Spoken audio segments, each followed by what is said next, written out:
सुप्रभात अध्यापिका जी। मैं कक्षा 7वीं ए का छात्र अभिषेक हूँ और आज मैं आपको संधि समझाने जा रहा हूँ। संधि दो शब्द से मिलकर बनता है, सम जमा धी। मतलब जो संधि है वो दो शब्द से मिलकर बना है, सम जमा धी। संधि का अर्थ होता है मिलना। जो हमारी हिंदी भाषा है उसमें जो संधि के द्वारा जो शब्द लिखना है उसका वो परंपरा नहीं है उतनी।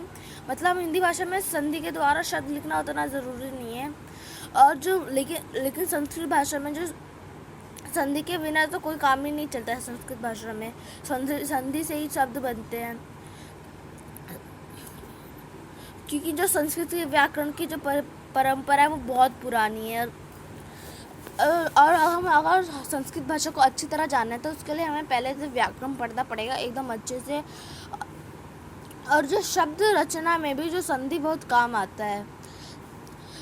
और जब दो शब्द मिलते हैं और जो पहला शब्द की जो अंतिम ध्वनि होती है वो दूसरे शब्द की पहली ध्वनि आपस में मिलकर एक विकार करते हैं, एक परिवर्तन लाते हैं, उसे हम संधि कहते हैं। जैसे कि हम दो शब्द लेते हैं, दो शब्द हैं जैसे हिम जमा अल, तो उसका अंतिम वर्ड है म और उसका दूसरे का है हमारा पहला वर्ड है हमारा आ, तो ये हिमालय, तो ये आ बन गया है।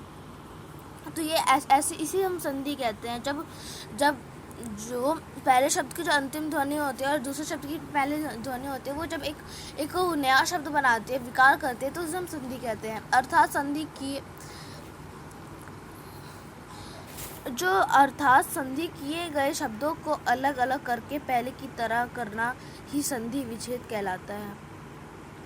जो अलग अलग शब्द को उसको पहले की तरह अगर हम करते हैं तो मतलब जो शब्द है उसको अलग अलग हमने कर दिया है और उसको हम जब दोबारा वैसे करते हैं तो उसे हम कहते हैं संधि विच्छेद। वो संधि विच्छेद कहलाता है। अर्थात जब दो शब्द आपस में मिलकर कोई तीसरा शब्द बनते हैं तब जो परिवर्तन होता है उसे संधि कहते हैं। मतलब जो दो शब्द आपस में मिलकर तीसरा शब्द बनाते हैं तो उस परिवर्तन को हम कहते हैं संधि। अब हम उदाहरण लेते हैं हिमालय का। हिम जमा आल्य इसकल टू हिमालय, सत्य जमा आनंद इसकल टू सदानंद। और संधि के भी प्रकार होते हैं। संधि के 3 प्रकार होते हैं। अब पहला होता है स्वर संधि। अब हम पूरा स्वर संधि के बारे में जानते हैं। स्वर संधि क्या होता है? जब स्वर के साथ स्वर का मेल होता है तब जो परिवर्तन होता है उसे स्वर संधि, मतलब जो स्वर के साथ ही जो स्वर का मेल होता है उसे हम स्वर संधि कहते हैं। और जो हिंदी में जो स्वरों की संख्या है वो 11 है और जो बाकी के अक्षर उसे हम व्यंजन कहते हैं। और जब दो स्वर मिलते हैं और उससे जो तीसरा स्वर बनता है उसे हम कहते हैं स्वर संधि। उदाहरण विगा जमा आल्य, विगाल्य। और स्वर संधि के भी 5 प्रकार होते हैं: दीर्घ संधि, गुण संधि, वृद्धि संधि, यण संधि, अयादि संधि। दीर्घ संधि क्या होती है? जब आ के साथ आ हो तो आ बनता है। जब ई के साथ ई हो तो ई बनता है। जब ऊ के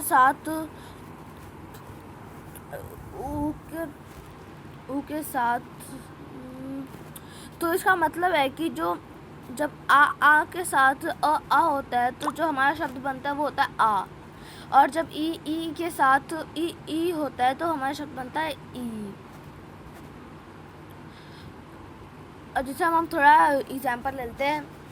ने जमा अन इक्वल टू नयन, नौ जमा ई इक्वल टू नाविक, भो जमा अन इक्वल टू भवन। अब हम दूसरे में आते हैं। व्यंजन संधि क्या होते हैं?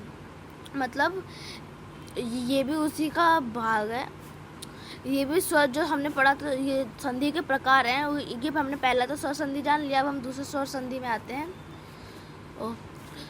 व्यंजन संधि क्या होते हैं? जब व्यंजन को व्यंजन या स्वर के साथ मिलाने से जो परिवर्तन होता है उसे व्यंजन संधि कहते हैं। मतलब जब हम कोई भी व्यंजन को व्यंजन या किसी भी या स्वर से भी स्वर से साथ मिलाते हैं तो जो शब्द बनता है या उसका परिवर्तन होता है उसे हम व्यंजन संधि कहते हैं। जैसे उदाहरण दिक जमा अम्ब इक्वल टू दिगंब, अभिजमा सेक इक्वल टू अभिषेक। और जो जो व्यंजन संधि है उसके 13 नियम होते हैं। जब किसी वर्ग के पहले वर्ण क च त ट प का मिलान किसी वर्ग के तीसरे या चौथे वर्ण से या यो र ल व है हो से या किसी स्वर से हो जाए तो क को ग च को ज ट को ड टू को ड और प को ब में बदल दिया जाता है। अगर स्वर मिलता है तो जो स्वर की मात्रा होगी वो हलंत वर्ण में लग जाएगी, लेकिन अगर व्यंजन का मिलना होता है तो वे हलंत ही रहेगा। उदाहरण, क के ग में बदलने के उदाहरण। मतलब जब कोई भी वर्ग है उसका जो पहला वर्ण होता है, जैसे क च ट त का जो मिलान होता है कि किसी भी वर्ग के तीसरे या चौथे वर्ण से, जैसे या यू या य र ल व ह से और किसी स्वर से हो जाए तो जो क को ग च को ज को ड तू को द और प को ब में वो बदल जाता है।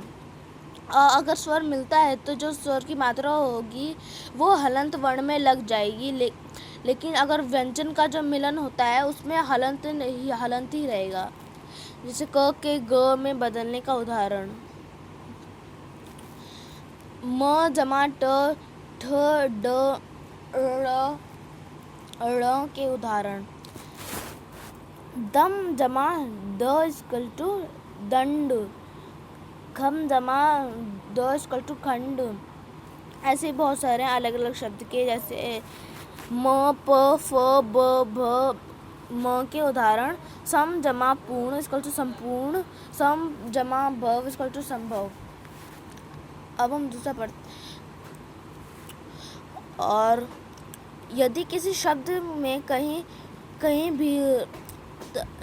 भी र या श हो एवं इसके साथ मिलने वाले शब्द में कहीं भी न हो तथा उन दोनों के बीच कोई भी स्वर क ख ग प फ ब म य र ल व में से कोई भी वर्ण हो तो संधि होने पर न के स्थान पर ण हो जाता है। मतलब यदि किसी भी शब्द में कहीं भी जो ऋषि र या श होता है